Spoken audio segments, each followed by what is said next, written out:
Kabakyard, magandang hapon sa inyong lahat. Kakarating lang natin galing sa trabaho.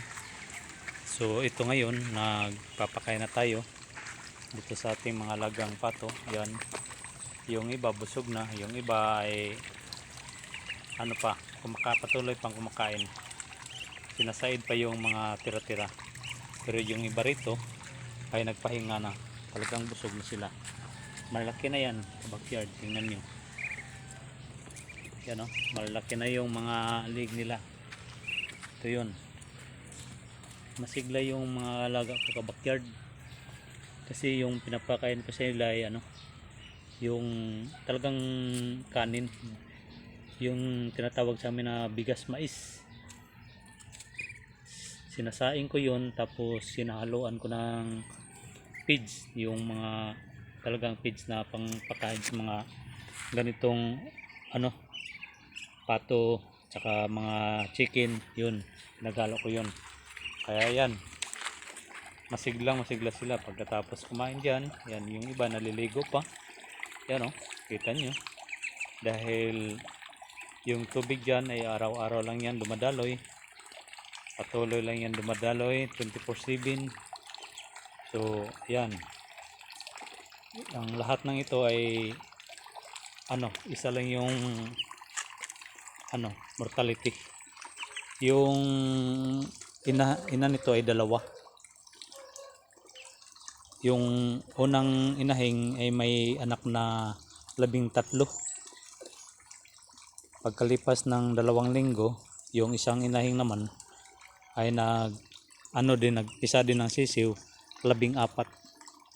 Yun nga lang, sa isang araw bigla na lang nagiging 13.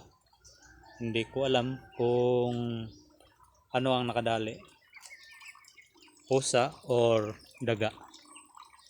Wala akong makitang patay sa paligid o mga balahibo, kaya wala akong katiyakan kung ano talaga ang nakadali. So ang lahat ng ito ngayon ay 26 na lahat. Yung dalawang ina kinuha ko na kahapon, dahil mahigit 2 buwan na. Yun ang regular na ng pato, sapat na ihiwalay sa mga anak. Ayun, binalik ko na doon sa kabilang kulungan ng mga alaga ko doon sa kabila. Doon sa kabilang bahay na yan, nandoon yung inahing at saka yung barako. Yung iniwan dito ay ito lang, itong mga anak. Malaki na kasi sila eh. Pwede na nga yung katayin yung iba eh. Yan, tulog na yung iba. Yan, nandoon na, nakakapastar na. So ito lang yung isa sa mga ginagawa ko tuwing dumating ako galing sa trabaho or bago umalis. Ngayon, ito yung una kong ginawa. Nagpakain ng mga pato, tapos dito nagpakain na rin ako dito sa mga na ito, pan na ito, yung red tilapia ko. Nagpakain na ako. Medyo kinapos yata sila sa oxygen kasi yung anak ko hindi na pandar yung aerator. Yan ngayon lang na pandar pagkarating ko. So yan, napakain ko na. Mamaya okay na rin yan.